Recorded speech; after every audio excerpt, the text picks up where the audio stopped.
Muy buenas tardes a todos, qué grato volvernos a reunir en este tiempo de diálogos y continuando con la serie de Ayuda Quiero Cambiar. Bienvenidos a todos los que se conectan por primera vez, bienvenidos a la iglesia que está ahí fielmente conectada, creciendo y aprendiendo de lo que el Señor nos está nutriendo a través de esta enseñanza y de esta serie.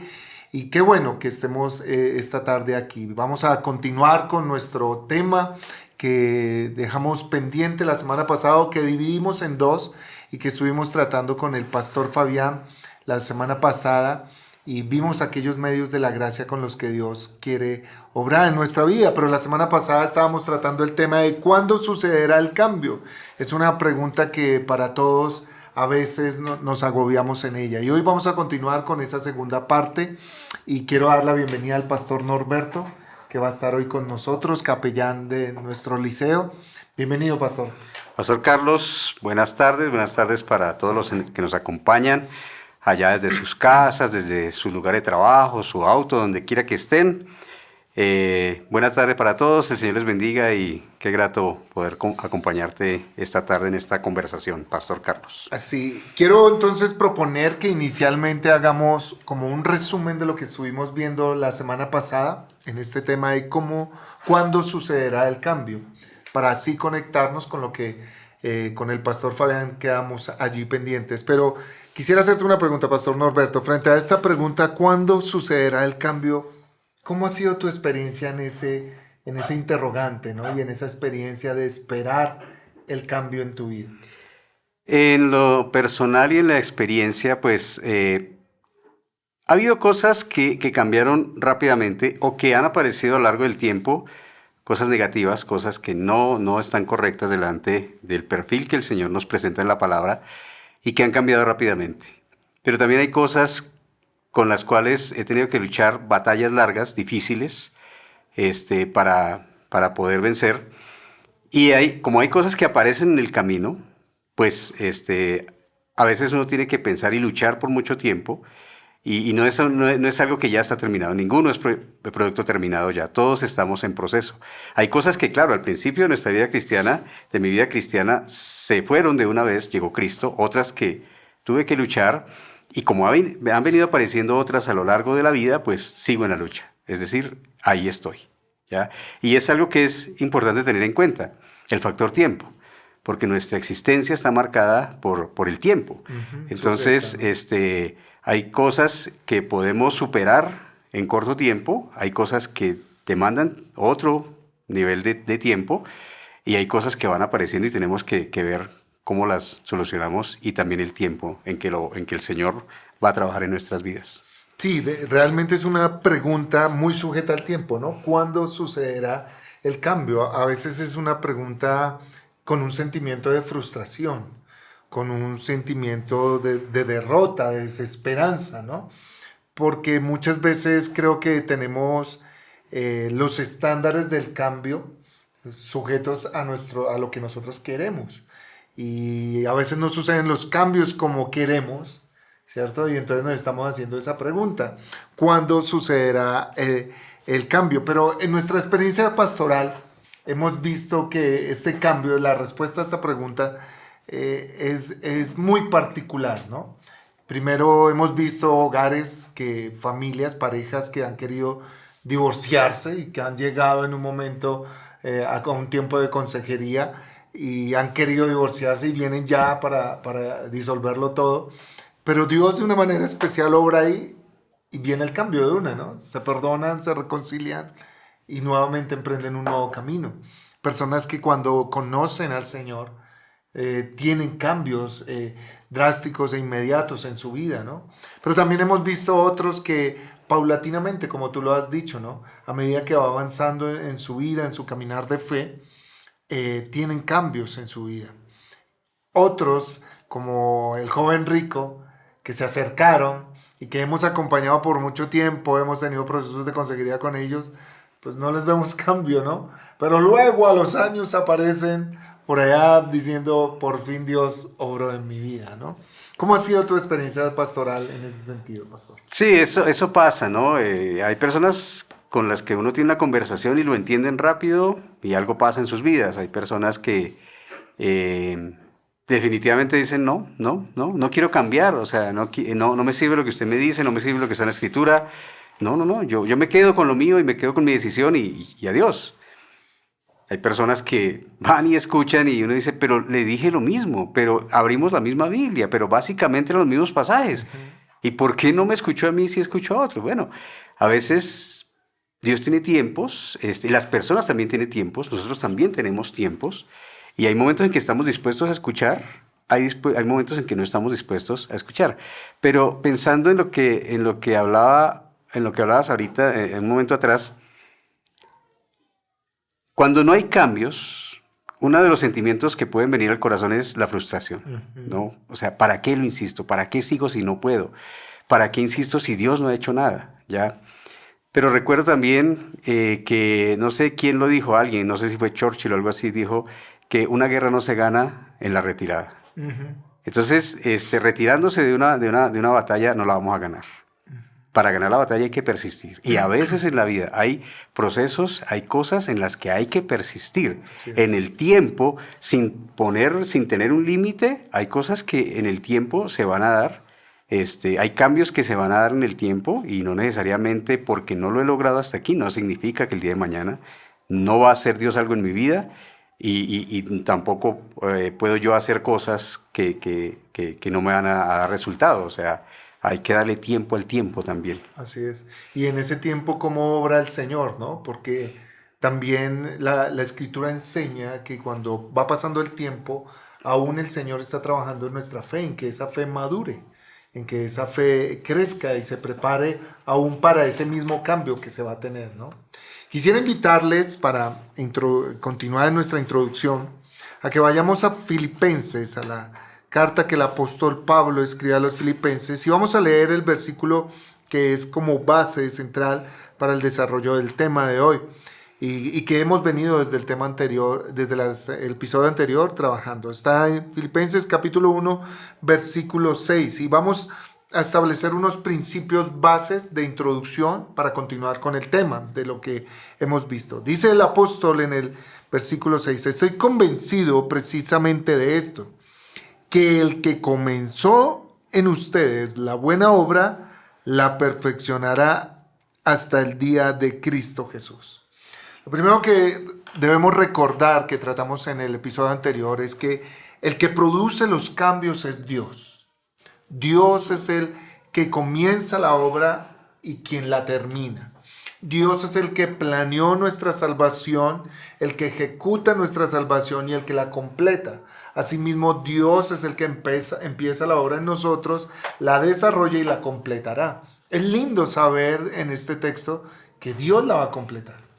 Entonces, lo primero que tenemos que comprender es que Dios hace los cambios. Lo segundo que tenemos que comprender es que cuando estamos hablando de cambios, muchos tenemos expectativas de diferentes cambios en nuestra vida. Y creo que cuando venimos al Señor, venimos por necesidades de cambio.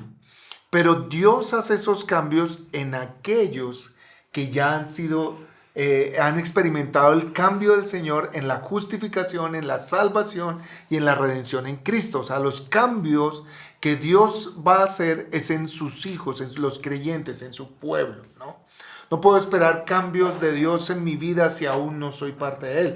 Porque el texto dice claramente que el que empezó la obra, esa obra de salvación, esa obra de redención, esa obra de reconciliación con el Padre, la ha hecho para llevarla a perfeccionarla y llevarla a su punto en que Dios la quiere. Lo tercero que debemos comprender es que esos cambios, todos tenemos una idea de los cambios que queremos en el Señor. Pero la Escritura es clara que los cambios que Dios quiere producir en nosotros es a la imagen del Señor Jesucristo. Dios quiere conformar nuestras vidas a la imagen del Señor. O sea que todo el tratamiento, después de que hemos sido salvados, empezamos ese proceso de santificación, pero de ser conformados al carácter, a la imagen de su Hijo. Dios quiere formar a su Hijo en nosotros. Entonces los cambios que vamos a empezar a percibir en nuestras vidas de parte de Dios es en nuestro corazón, en nuestra alma, ¿no? Inicialmente, a veces nosotros queremos que los cambios sean externos. que obre en mi pareja, que obre en mi hijo, que obre en mi familiar, que obre en mi trabajo, que obre en lo otro. Pero Dios, los cambios que empieza a hacer son internos. A partir de lo que acabas de decir, quisiera anotar algo ahí, que por eso saqué el bolígrafo y lo anoté porque me pareció interesante ver la secuencia que llevabas ahí. En primer lugar, para el creyente, para los creyentes, el comienzo del cambio es Dios, ¿no? El comienzo del cambio está en Dios. Como lo dice Pablo en Filipenses, el que comenzó la buena obra, ya es Dios. Pero esos cambios solo van a operar en aquel que ha nacido de nuevo. Si no ha nacido de nuevo, desafortunadamente, y alguien podrá ya decir, ¿cómo va a decir eso? Pero lo digo y creo que la Biblia me asiste. Si no ha nacido de nuevo, no puede esperar que Dios haga cambios en sus vidas trascendentales. Puede ser que sí haga algunos cambios por ahí, en su interés de que te acerques a Él. Pero cambios realmente sustanciales, esenciales, de naturaleza, solo los puede hacer Dios en los que son sus hijos. Así es. En los que han nacido de nuevo. Y esos cambios por medio, el primer medio de cambio, ya que estamos hablando de medios de cambio y más adelante vamos a hablar de medios de cambio, es Cristo. Cristo en nosotros es el que transforma nuestra esencia, nuestra naturaleza, lo que somos desde el ser, desde la esencia, desde lo primario de nuestras vidas. Y esos cambios que vienen de Dios, que se dan en sus hijos, se dan por medio de Cristo y para la gloria de Dios. Y aquí meto un paréntesis para volver atrás en un diálogo anterior pero es que hay gente que sí cambia, ¿cómo así que hay gente que sí cambia? Pero ¿cuál era su motivación? ¿Era para la gloria de Dios o era para sus propios intereses? ¿Era para alcanzar algo para sí mismos, para alcanzar algo para su satisfacción personal o para mostrarse ante el mundo, ¿sí? O para Cristo, para la gloria de Dios? Entonces hay que tener en cuenta eso, que la Biblia habla de cambios, Dios como autor del cambio, el cambio opera es principalmente en sus hijos, ¿ya? A través de Cristo y para la gloria de Dios. Entonces esa secuencia que hace un momento planteaste me parece importante enfatizarlo. Y lo otro que vemos nosotros al enfrentarnos en los cambios y en la manera en cómo el Señor va trabajando en nuestras vidas es que los cambios ocurren de manera particular en el creyente. Obviamente hay, digámoslo así, un molde, ¿no? ¿Cuál es ese molde? Cristo. ¿Sí? Hay una meta. ¿Quién? Cristo. Hay una meta que alcanzar, ser conformados a la imagen de Jesús. Pero es cierto, y la Biblia también afirma eso, de que Dios empieza a trabajar en cada uno de una manera personal, particular, y los cambios los va desarrollando como Él va queriendo y en su soberanía va tratando con la persona. Esto nos ayuda a entender de que nosotros debemos preocuparnos por nuestro cambio, ¿cierto? Esto nos ayuda a enfocarnos de que Dios sí quiere cambiar en mi vida y hay una promesa de que Él va a completar la obra, pero debo enfocarme en el cambio que Él quiere hacer en mí. Muchas veces nos desilusionamos, nos frustramos, nos volvemos cansamos, atrás, desanimamos. porque yo veo que Dios obra en otro y en mí no obra de esa manera. Y es porque cada uno tenemos que estar enfocados en el cambio que Dios quiere tratar. La meta de todos es la misma, el sacrificio, el precio que Cristo pagó para entrar en esa salvación y en ese nuevo nacimiento y ser partícipes de ese cambio es el mismo y la meta es la misma, pero el tratamiento es particular.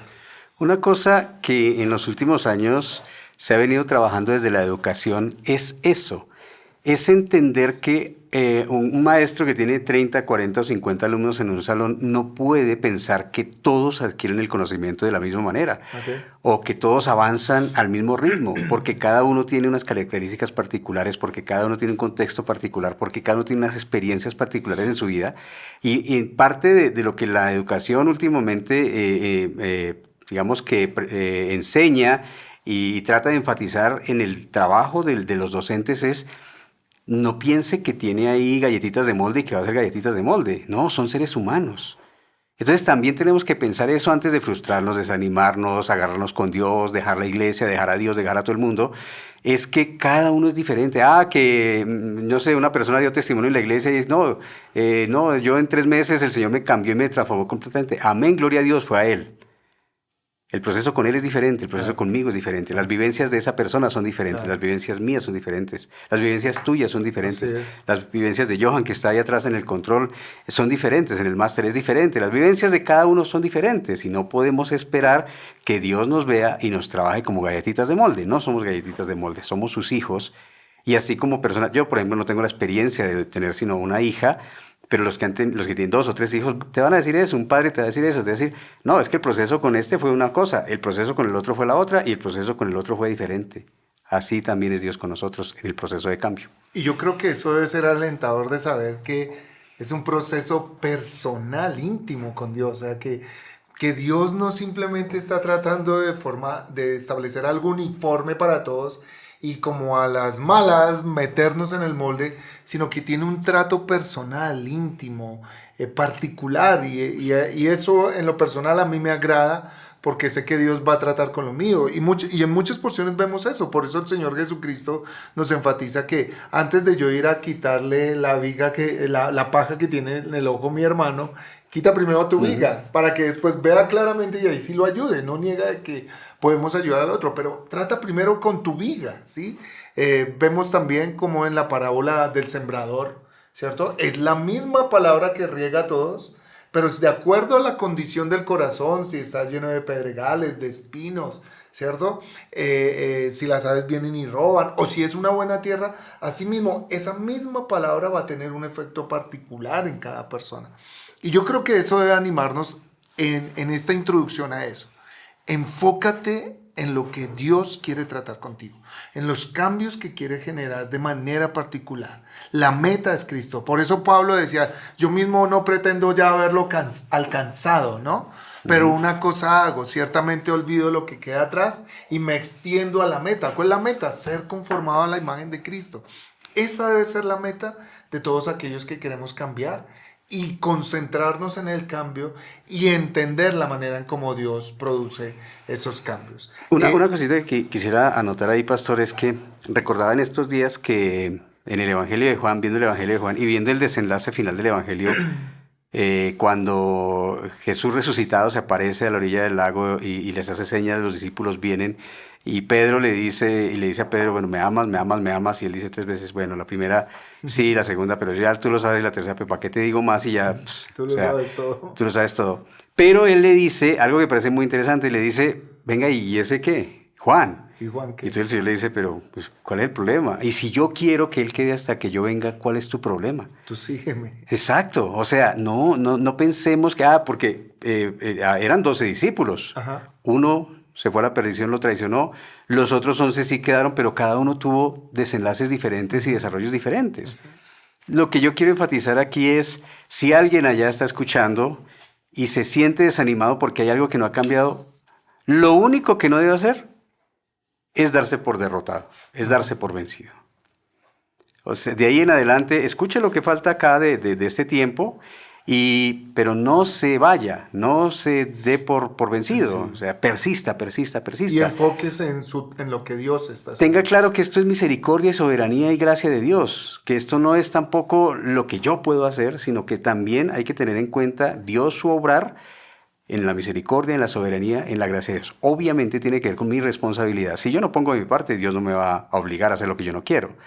Pero cada uno es diferente y verse y compararse con los demás no es bueno. No es bueno. La Biblia no nos enseña eso. Sí. Ahora queremos invitarles a hacer lo siguiente, a que medite un poco en cómo ha sido su experiencia en este proceso de cambio que Dios ha estado haciendo en su vida. ¿Cómo ha sido la experiencia? ¿Ha tenido esa pregunta? ¿Cuándo sucederá el cambio en mi vida? ¿Se ha estado enfocando en lo que Dios de manera particular quiere trabajar en usted o está preocupado porque se desarrollen otros tipos de cambios en otros antes que en usted? ¿No está experimentando cambios en su vida? ¿Por qué no reflexionamos y tomamos un minuto para reflexionar cómo ha sido la experiencia de usted en este proceso de cambios que el Señor está haciendo en su vida? Y reflexionemos nosotros también, pastor. Así es.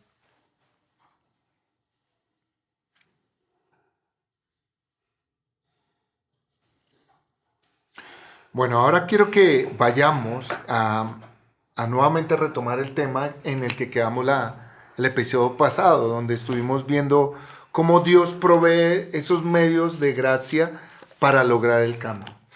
Entendemos que Dios es el que produce el cambio, eso ya está claro. Sin embargo, Dios a través de su palabra nos ha mostrado unos medios a través de los cuales Él trabaja y produce el cambio en nosotros.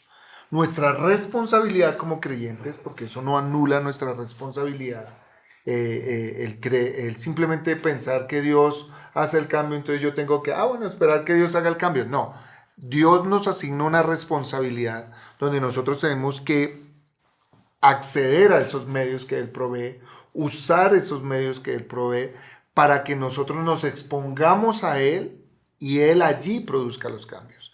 Eso es como la exposición al sol, como una vez lo hablábamos. O sea, tengo que, esos medios, cuando yo los uso, me estoy exponiendo a la presencia de Dios donde Él produce el cambio. Entonces, debemos de verlo de esa manera porque así es más favorable. La fe no tiene que estar puesta en el medio, sino en la fuente, que es Dios. Dios es el que produce el cambio, pero a través de este medio me expongo a esa fuente que produce el cambio en mi vida. Muchos le tienen fe al medio. Y por eso tampoco ven los cambios de Dios, porque están esperando que los medios produzcan el cambio, y no son los medios es el canal a través del cual llegamos a Dios, nos exponemos a Dios, encontramos a Dios, hallamos a Dios, y a través de los cuales Dios también trabaja en nosotros en el cambio. Entonces la vez pasada alcanzamos a ver 3 medios, ¿cierto?, que Dios ha establecido en la Escritura, y el primero es la iglesia. Increíblemente, aun cuando no lo quieras, aun cuando no lo creas, aun cuando no te parezca, pero la Biblia habla de que la iglesia es un medio a través del cual Dios trabaja para producir cambios en nosotros. Quisiera invitarles a leer la primera carta a Timoteo, el capítulo 3, versículo 15. Dice Pablo diciéndole a Timoteo, te escribo estas cosas esperando, desde el versículo 14, te escribo estas cosas esperando ir a verte pronto, pero en caso que me tarde, te escribo para que sepas cómo debes cómo debe conducirse uno en la casa de Dios, que es la iglesia del Dios vivo, columna y sostén de la verdad. Ahí vemos claramente que Pablo está motivando a Timoteo a cómo vivir, a cómo andar, a cómo moverse en medio de la iglesia. ¿Por qué? Porque la iglesia tiene una identidad clara, es columna y baluarte de la verdad. Y la Escritura habla de varias describe la identidad que tiene la iglesia, habla de ella como un cuerpo, habla de que la iglesia es familia, ¿cierto? Habla que la iglesia es la esposa de Cristo, ¿cierto? Y habla que la iglesia es templo también, ¿no? Entonces, el pueblo de Dios. Dios a través del pueblo, a través de la iglesia, a través de la comunidad, genera cambios, animándonos, estimulándonos a la fe, estimulándonos a las buenas obras, a través de servir juntos al Señor, a través de a través de la misma corrección, ¿cierto? Dios a través de la iglesia produce cambios en nosotros. Lo curioso en estos tiempos, ¿cierto?, para muchos y para nosotros como pastores, es que este medio es muy atacado y la gente hoy día no quiere por eso congregarse. Hablábamos eso en el episodio pasado. Es un medio donde la gente se resiste a ir a la iglesia. Dicen, creo en Dios y no creo en la iglesia. Pero si tú crees en Cristo, por naturaleza has sido ya partícipe de la familia de Dios. Eres parte de ella. Así que andar desligado de la iglesia es privarte de los cambios que Dios quiere producir en tu vida a través de la iglesia. Personalmente, la iglesia para mí ha sido un instrumento de Dios de santificación en mi vida. Dice la Escritura que hierro con hierro se saca filo, ¿no? Uh-huh. Y el alma del hombre se saca con filo con el alma del hombre. Cuando tenemos esa relación, esa comunión entre hermanos, de verdad ahí empezamos a ver el desarrollo del carácter de Cristo en nosotros, al tener más amor, al tener más compasión, amar más al Señor juntos, al llegar a encontrar esa unidad en el espíritu, esos vínculos afectivos como familia de Dios que tanto necesitamos, ¿no? Uh-huh. Y para mí la iglesia ha sido de verdad eso que describe el Señor, familia. ha sido cuerpo, en momentos de necesidad, son los que Dios ha usado para darme ánimo, esperanza. He encontrado amigos y hermanos en el Señor que me han dado ánimo, esperanza, aliento en momentos de tribulación. No sé cómo ha sido para ti ese medio, pastor. Sí, pensaba, escuchándote, que el punto clave es participar en la iglesia, estar en la iglesia. Sí, yo a veces hago cuentas y digo, conozco al Señor hace 32 años, si he dejado de asistir, no sé, unas 15 veces a la iglesia ha sido por cuestiones de fuerza mayor, pero de resto sí, o sea, yo hasta aquí, gracias a Dios, siempre he estado en iglesias, participando en iglesias y espero y le pido al Señor que hasta el final de mi vida esté en una iglesia. Que las iglesias son imperfectas. ¿Cuál es la iglesia perfecta? La única es la iglesia invisible, la iglesia de los santos, que solo Dios conoce, pero el resto de iglesias en el planeta, alguna imperfección tienen. O sea, iglesia perfecta no hay. Yo siempre le digo a la gente, si usted conoce la iglesia perfecta y la encuentra, no entre a ella, porque ya la va a volver usted imperfecta, porque usted es imperfecto. Entonces, si ese es el argumento, pues personalmente no me convence, ¿ya? Estamos llamados por la Escritura a no dejar de congregarnos, a participar en la adoración, a participar en el bautismo, la Santa Cena, las ordenanzas que nos ha dejado el Señor, y estamos conminados a participar en la escucha y obediencia de la palabra de Dios. Entonces, debemos creer en el Señor. O sea, alguien dice, pero es que, ¿será que sí, asistiendo a una iglesia, será que sí de verdad se me va a cambiar? Venga, es como si uno va al médico y le dice al médico, el médico le dice, tome este tratamiento, ay, pero ¿será que las pastillas sí me cambian? No, pues usted tiene que obedecer lo que dice el médico. Así es. Para que él, pues, para que más adelante con examen le demuestre, sí, mire, ahí está funcionando. Entonces, sí, no me convence el argumento que planteaste al principio, que hay gente dice que no, que yo no voy a la iglesia, que yo mejor me quedo en la casa, que yo ahora pues tengo ahí no sé cuántas iglesias en YouTube que puedo ver o en Facebook. La verdad creo que no es lo que enseña la Biblia y además también es un paso de fe y obediencia. Yo voy a la iglesia, creo en lo que el Señor me dice y la Escritura nos da la certeza de que los cambios se van a ir viendo. Y lo que hablábamos, ¿no? Muchos ponen su fe en el medio, la iglesia. O sea, están buscando es una iglesia que le genere cambios. Cuando la fe debe estar en la cabeza de la iglesia, que es Jesucristo.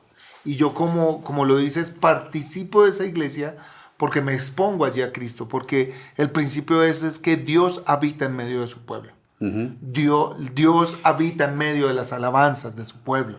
Dios está en medio de su pueblo instruyendo y aconsejando a su pueblo. Entonces, estar en la iglesia es exponerme a la presencia de Dios que habita allí en su pueblo. Uh-huh. ¿Y quién es el que genera el cambio en mí? Dios, que use a una persona, pero es Dios el que está generando el cambio. Así que es importante, y yo creo que una de las formas en que de pronto también el mismo Satanás ha estado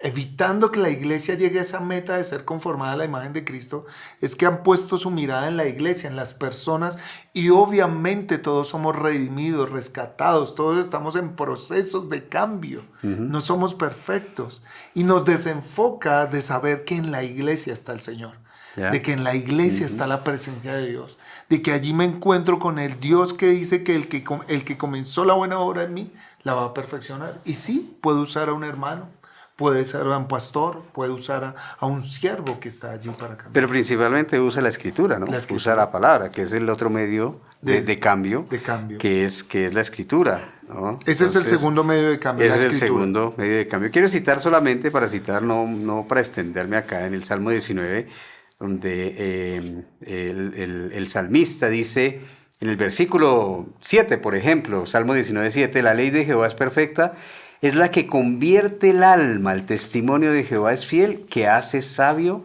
al sencillo.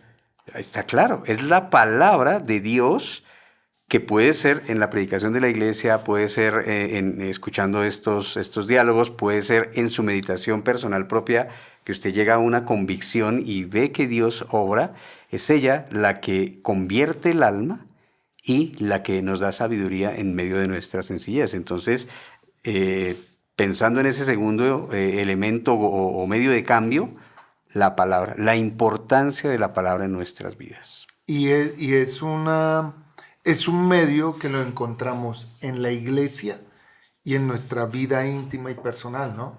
Y vuelvo y lo enfatizo. Una cosa es poner la fe en el medio y otra en la fuente. Y a veces muchos simplemente ven la palabra como un medio de instrucción teológica, doctrinal, para conocer más de Dios. Para adquirir conocimiento. Y para saber más de Él, pero no para exponerme a Él. Y si yo busco a Dios a través de la palabra, es maravilloso porque experimento cambio. Claro. Y lo más asombroso, escucho su voz, hablando al interior de mi corazón, hablando al interior, escudriñando mis pensamientos, examinándolos, viendo si hay al interior de mí caminos de perversidad, caminos de iniquidad, con los cuales con su palabra Él cambia, Él corrige, Él convence, Él redarguye y nos lleva al cambio, ¿no? Nos lleva a ese arrepentimiento que necesitamos de aquellas obras. Pensando en lo que estás diciendo, creo que en el interior nuestro nosotros podemos poner una barrera y separar nuestra interioridad como en unos compartimientos.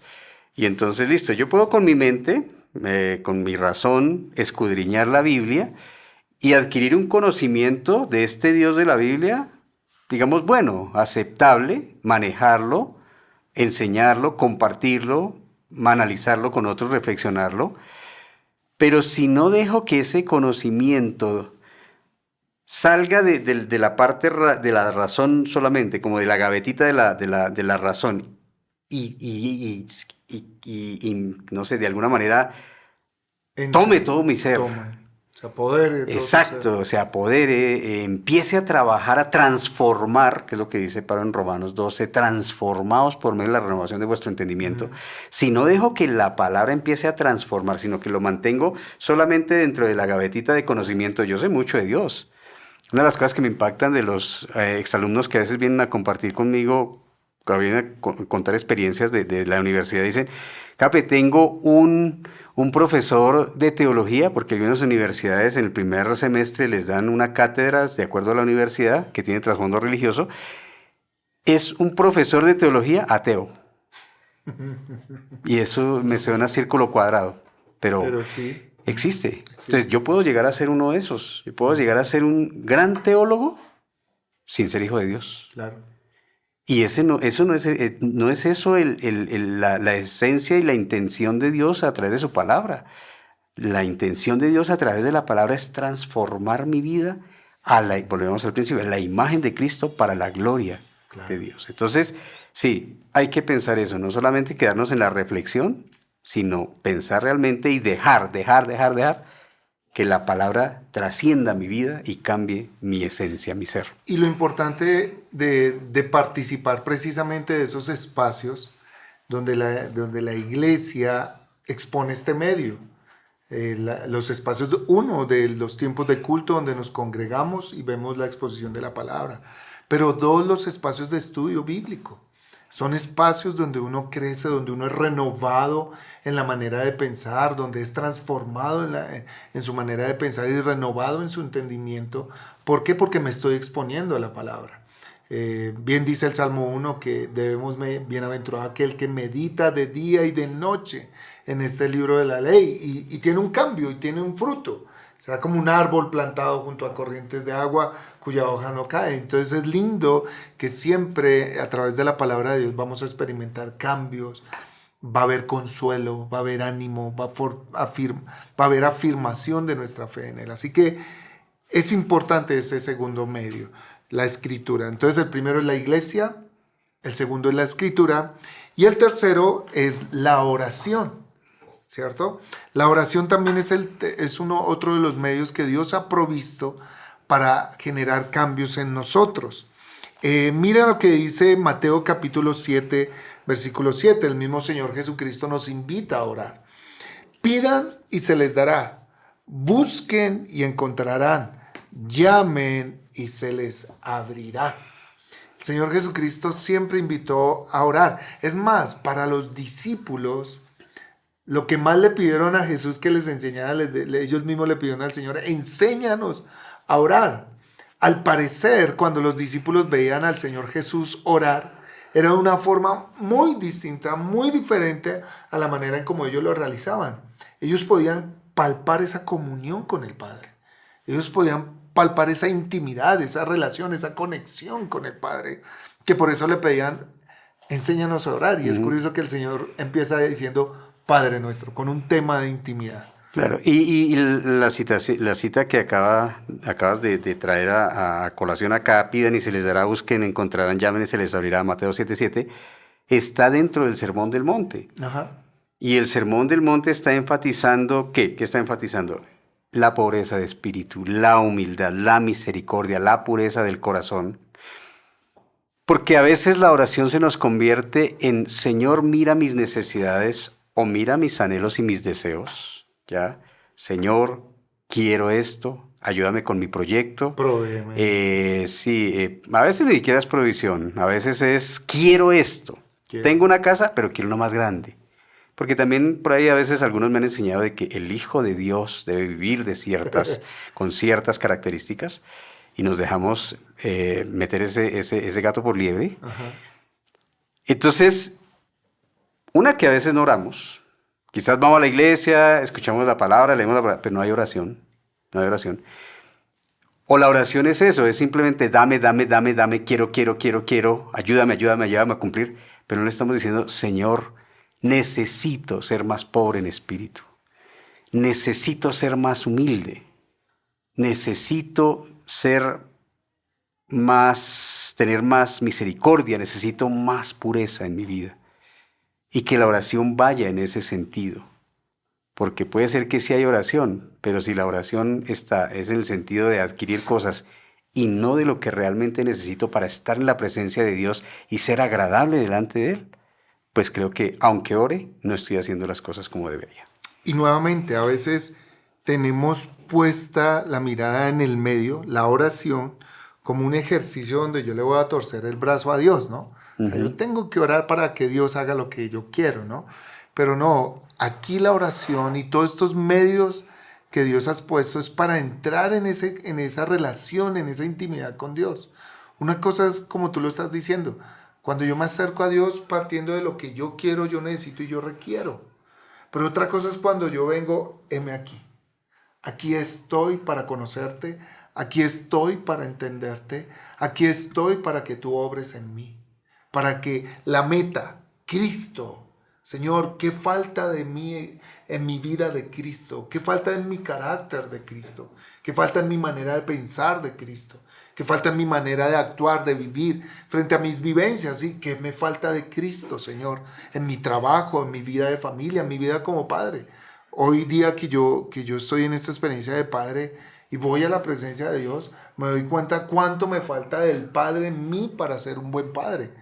Y tengo que buscar la presencia de Dios para que Él crezca en mí. Para poder llegar a decir, como dijo Pablo, ya no vivo yo, sino que Cristo vive en mí. Y la oración es ese medio para entrar en comunión. Y es triste, pero en la iglesia cuando generamos esos espacios de oración, la gente simplemente lo ve como un espacio más, como un ritual más, y no está entendiendo que es la iglesia abriendo esos medios de gracia para que nos expongamos a la presencia de Dios.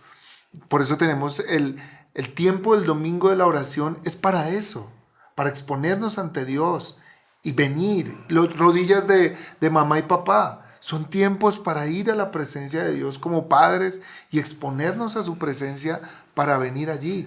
Y allí es donde Dios produce cambios. Allí es, amén, nos trae paz en medio de la tormenta, ¿no? Entonces, la oración es un tercer medio a través de los cuales Dios produce cambios en tu vida. Pensando en lo que decías ahorita de exponer, ¿qué significa exponerse delante de Dios? Creo que puede significar muchas cosas, pero creo que una cosa importante es reconocer. Reconocer quién soy delante de Dios. Venir ante la presencia del Señor a reconocer lo que hay en mi corazón. Con libertad y con honestidad, Señor. Antes de venir a pedir cosas materiales o antes de venir, como hablábamos hace un rato, Señor, cambia a mis vecinos, cambia a mis hijos, cambia. No, el cambio empieza por mí. Y el cambio empieza cuando reconozco lo que hay allá adentro que necesita ser cambiado. lo que hay allá dentro en mi corazón que necesita la acción directa, la intervención de Dios en mi corazón. Lo que no se reconoce no va a cambiar. Y si yo sigo como escondiendo allá, como encapsulando mis cosillas que no quiero que ni siquiera Dios vea, no va a haber cambios. Se me ocurre ahora que probablemente el que no haya cambios en una vida tiene que ver con eso, con que estoy mimetizando mis pecados, mis defectos, mis debilidades, no quiero exponerlas delante de Dios. Vengo a la iglesia, escucho la palabra, oro, pero mantengo eso ahí encerradito. Y si no nos exponemos delante del Señor totalmente, probablemente los cambios no van a venir.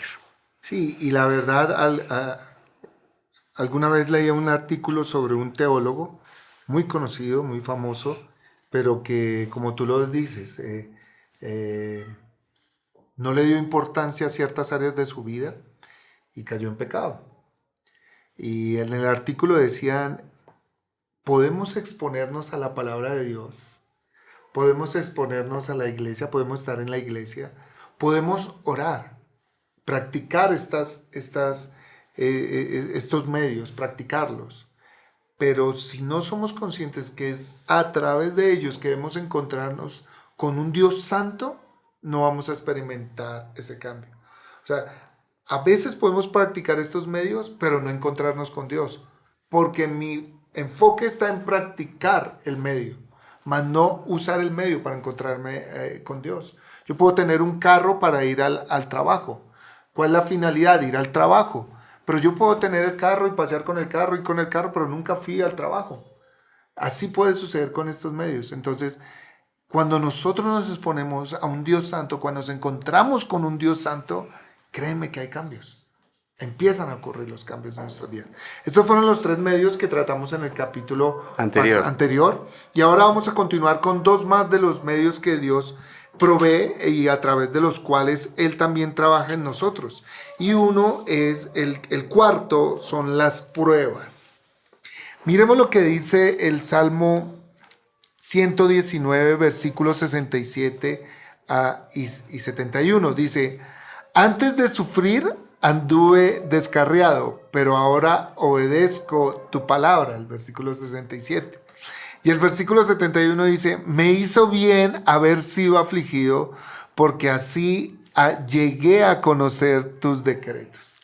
Increíble cómo Dios, increíble para nosotros, cómo Dios puede usar nuestras pruebas, nuestras aflicciones, nuestros momentos de sufrimiento, nuestros momentos en que estamos pasando por una prueba, cómo Él puede usarlo para generar cambios en nuestras vidas, ¿no?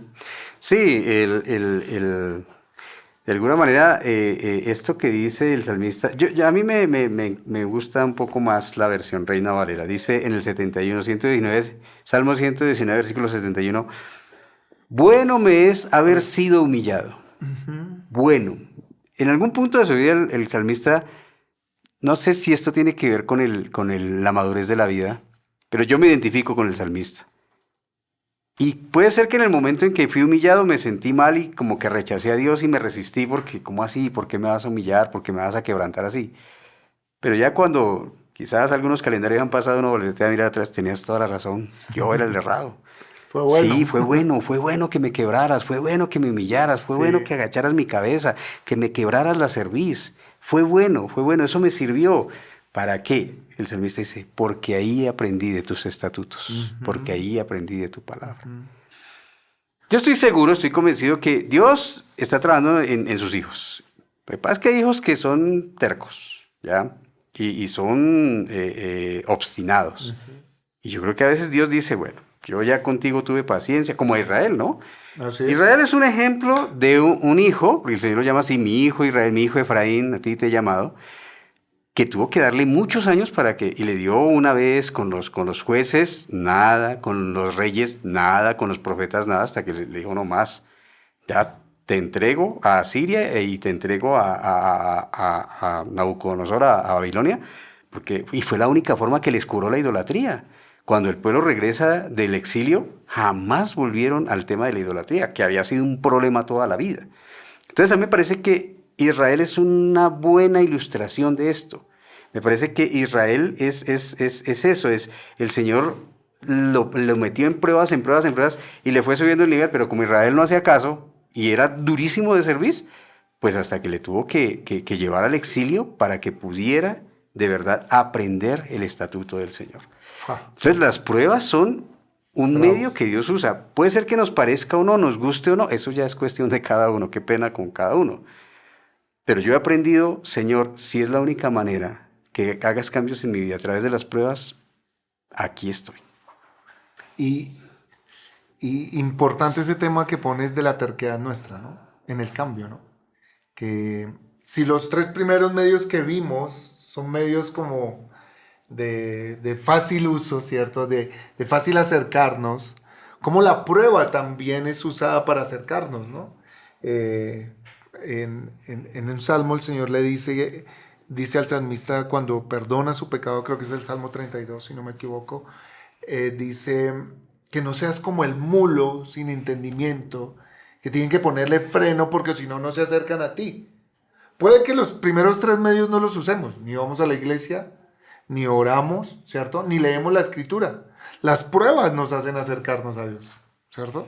Algo que yo he visto cuando he pasado por momentos de prueba es que me ha hecho sentir vulnerable, incapaz, ¿cierto? Frágil, desprotegido, que me ha obligado a buscar al Señor. Y ahí es cuando yo creo que sucede eso, y en la experiencia pastoral lo hemos visto, ¿no? Cuando animamos a las personas a buscar, a buscar, a buscar. Pero cuando vienen a buscar es cuando están totalmente en una situación terrible, porque no buscaron por las buenas, no obedecieron ese llamado, pero la prueba te lleva a buscar al Señor. Y agrego, Nos acerca a Él, ¿no? agrego que es una experiencia que se repite a lo largo de la vida del creyente. No es que pasa una sola vez y ya, porque nuestra naturaleza siempre tiende a volver a otra vez. Ya listo, superé sí, la maledicencia, superé el materialismo, pero a veces el orgullo se queda allá adentro. Y entonces vamos avanzando en la vida cristiana, soy cristiano, leo la palabra, voy a la iglesia, oro, pero en el fondo el orgullo también va haciendo otra vez como que va tomando fuerza. Y por eso a veces el Señor nos somete a una prueba para quebrantarnos, pero pasa un tiempo y otra prueba viene, porque nosotros somos así. Otra vez, no somos producto terminado, estamos en ese proceso. Ni siquiera cuando exhalemos el último suspiro de nuestra vida, seremos producto terminado. Solamente cuando estemos en la presencia de Dios, ahí seremos producto terminado. Sí, de verdad que este tema de la prueba, y pasamos hace un tiempo una serie sobre el sufrimiento, ¿no? Pero de verdad es bueno ver ahí la paternidad de Dios, ¿no? Cuando tú estás hablando de cómo Dios trató con su hijo Israel, hasta el punto que ya el mismo Dios dice, me tocó soltarlo. O sea, yo traté con él, lo guié, lo pastoreé, lo instruí, le di provisión, le di todo para que entendiera, pero no entendió, y en su terquedad y en su rebeldía me tocó ya soltarlo, ¿no? Y a veces como la prueba sentimos ese soltar de Dios. Y créame que cuando lo sentimos como creyentes, inmediatamente corremos al Señor. Eso nos hace volver al Señor. Entonces la prueba es un medio en el que Dios está trabajando, uno, para atraerte hacia Él, para que no seas terco, para que no seas rebelde, para que no seas de dura cerviz, sino que seas como Jesús, manso y humilde de corazón, y te dejes tratar por el Padre. Porque el único deseo del Padre es que nosotros seamos juntamente glorificados con Cristo también. Entonces, si estás pasando por un momento de prueba, de aflicción, y sientes ese como Dios te atrae con gracia, con lazos de amor, con lazos de misericordia, no resistas, porque en el resistir hay más dolor, en el resistirse hay más sufrimiento, en el resistirse hay mayor prueba. Pero también creo que la prueba, después de que salimos de la prueba, salimos más fuertes. O sea, hay una formación claro, en el carácter. Claro. Ahí es cuando hemos cumplido lo que dice el Señor, que todo ayuda para bien, ¿no? Y ahí viene, pues, el último de los medios de cambio acá, que es el consejo y la amonestación. Ajá. ¿Ya? Que el consejo y la amonestación se puede dar al principio de un proceso de cambio, o sea, una amonestación de esto está mal en tu vida, mira lo que dice la palabra, la amonestación, y sigue a lo largo del proceso, porque en el camino hay que animar, ¿no? Es consejo y amonestación, es animar al otro, sigue adelante, Y cuando ya has superado el proceso, entonces ya has aprendido, mira hacia atrás, aprende la lección y no vuelvas atrás, ¿no? Creo que es el espíritu de lo que Pablo dice en Romanos 15, 14. Estoy seguro, hermanos míos, que ustedes mismos están llenos de bondad, de todo conocimiento, de tal manera que yo, dice Pablo, confío en ustedes que pueden amonestarse unos a otros, pues. Tenemos que tener un corazón moldeable, enseñable. Eso es parte de ser creyente, la humildad, la capacidad de escuchar al otro cuando venga y me diga, venga, yo creo que en este punto usted falla o está fallando y debe corregirlo.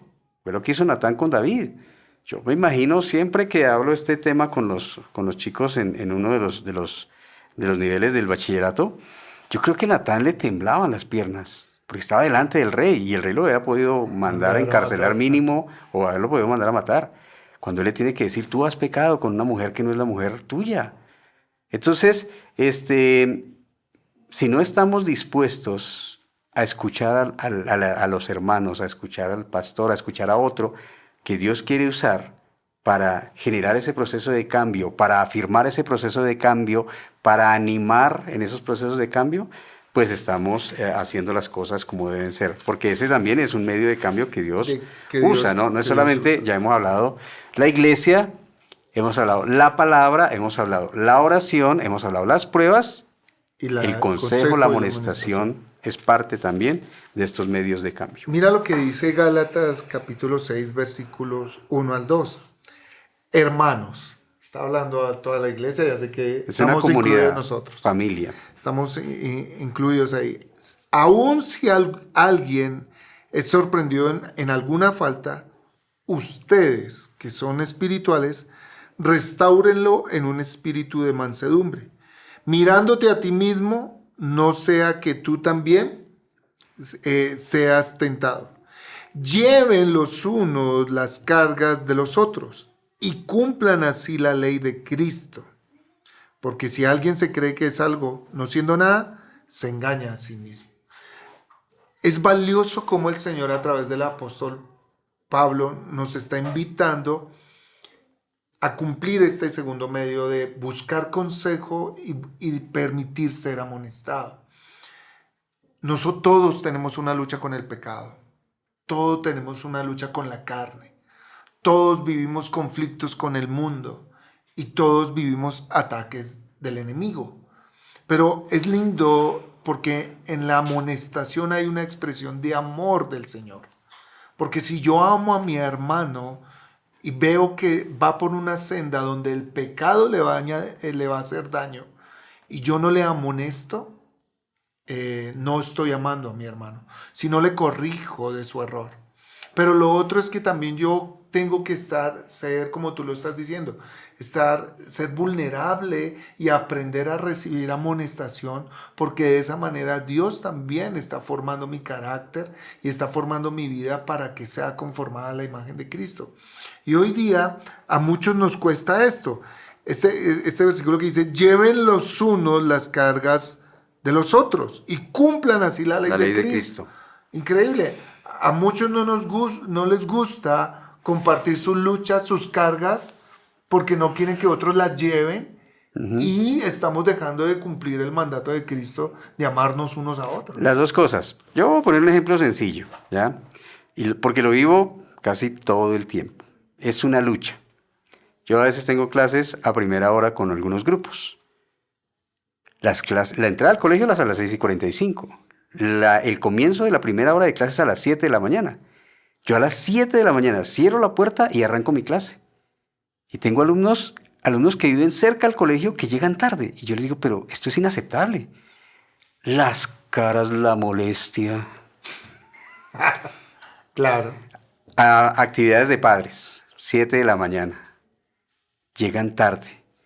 Padres, pues ya no es posible que entren al taller de padres o lo que sea, porque pues ya va acabando o ya va en un punto donde si usted entra no va a entender mucho.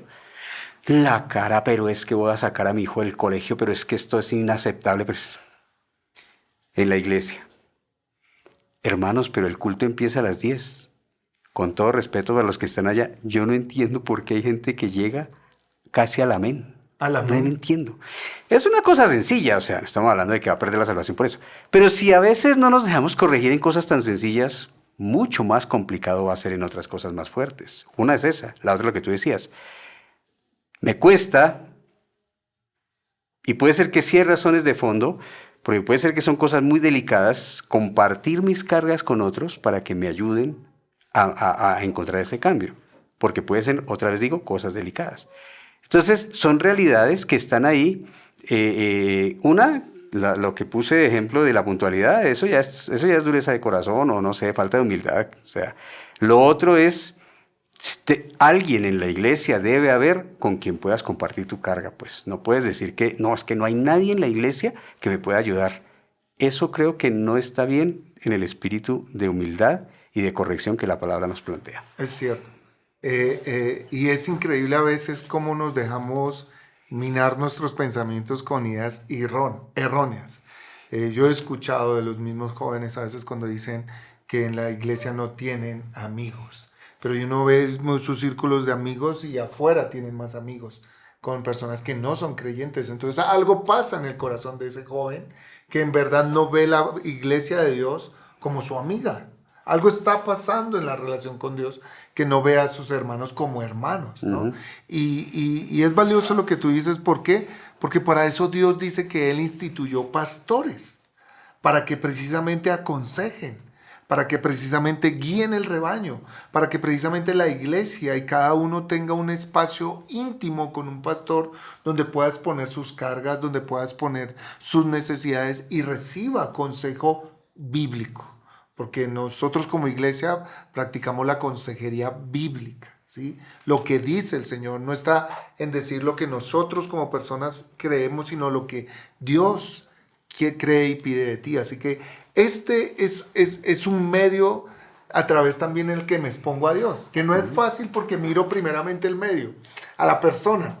Entonces da vergüenza abrirse a esa Claro. persona, o qué va a pensar esta persona de Mm, mí, o qué va a pensar el pastor de mí, y no es fácil claro. abrirme a ella, o El menosprecio. problema es que a veces nos preocupa qué va a decir la persona, qué va a decir el pastor. El problema no es ese, el El problema es problema lo es que que Dios está dice. viendo en mi vida. Ese Exacto. es el tema más complicado. Y entonces, pues en este punto, y ya como dándole aquí Un sí, como un cierre. cierre a esta parte de los cambios, bueno, ¿cómo estamos frente a los medios que el Señor ha provisto para el cambio? Ah, pero es que no hay cambio, el tiempo, sí, pero ¿y si no estás asistiendo a la iglesia? Sí. Si no estás leyendo la palabra, no estás dándole tiempo a la palabra, espacio a la palabra para que transforme, si no estás orando como debe ser, como lo plantea la Escritura, si las pruebas rechazas las pruebas, no las aceptas, y si sobre el hecho no aceptas el consejo de la amonestación, entonces, ¿cómo estamos frente a eso? Porque, ¿Cómo estamos frente a los medios de cambio que el Señor ha provisto para nuestro cambio? y yo creo que eso que dices pone un punto de conclusión frente a la pregunta y trae una respuesta muy clara. ¿Cuándo voy a cambiar? Cuando uses estos medios de gracia de una manera consciente, fiel, constante, vas a experimentar y Persistente, persistente, permanecer, persistir. vas a experimentar los cambios. Créeme, no hay persona que se ha expuesto de manera fiel y constante a estos medios porque se ha encontrado con Dios que no experimente cambio. ¿Y por qué se demora? Porque como lo está diciendo el pastor, no, nuestra oración no es la que debe ser. Nuestro tiempo en la escritura, no hay tiempo en la escritura. No hay estudios bíblicos, ¿cierto? No participo en los estudios bíblicos. No vengo a los tiempos de oración. No vengo a los tiempos, no veo las pruebas, me alejan más de la iglesia. No me congrego y no busco consejo ni dirección. Se me ocurre que eso es como una receta de cocina. Yo no soy buen cocinero, pero yo sé que si voy a hacer algo tengo que agregar este ingrediente, el otro ingrediente, aquel ingrediente, porque si no hago la mezcla de todos los ingredientes no me va a salir lo que yo pienso. Entonces, creo, si me equivoco, me disculpan, pero si la ilustración no es correcta, pero si yo voy a hacer un ponqué o algo así, un pancake o alguna cosa así, si la receta me dice, use harina, azúcar, sal, algunos creo que llevan sal y azúcar, levadura y agua o leche, si yo solamente uso la harina, el azúcar, la sal, obvio la levadura y le echo la leche, creo que eso me va a quedar como un calao. porque creo que el pan usa levadura, el calado creo que no usa mucha o no. Entonces otra vez eso es como lo mismo. Ah, no, yo voy a la iglesia. Yo me gusta estudiar la palabra, leo la palabra, me gusta hablar con los pastores y exponerle algunas de mis cosas, pero no estoy orando. Ni estoy leyendo. O cuando el Señor me quiere amonestar y trae una prueba a mi vida y me resisto. Puedo ir a la iglesia, puedo estar orando, pero si me resisto que Dios está obrando a través de la prueba, Y las buscar cosas consejo. no se van, el cambio no se va a ver. Pues bueno, hermanos, hemos tratado este tema. Gracias, Pastor Norberto. Creo que aún a nosotros ha estado hablando el Señor en este Totalmente. corto tiempo y ha estado mostrando la manera tan especial en que ha estado obrando en nuestras vidas y cómo debemos seguir persistiendo en estos medios que Dios ha provisto para que el cambio suceda y que Dios obre los cambios, ¿no? Tener en cuenta eso, ¿no? ¿Cuál es la responsabilidad de Dios? Ya, como dices tú, ir concluyendo con algo que me parece importantísimo enfatizar aquí. El cambio viene de Dios. De Dios. El principal agente de cambio del creyente El poder es de Dios. Es Dios a través de Cristo, en el creyente. Dios a través de Cristo, su Hijo en nosotros. Es la responsabilidad de Dios. ¿Cuál es la responsabilidad nuestra? Usar los medios de cambio. Si no lo hago, no va a haber cambio y no le podemos echar la culpa a Dios.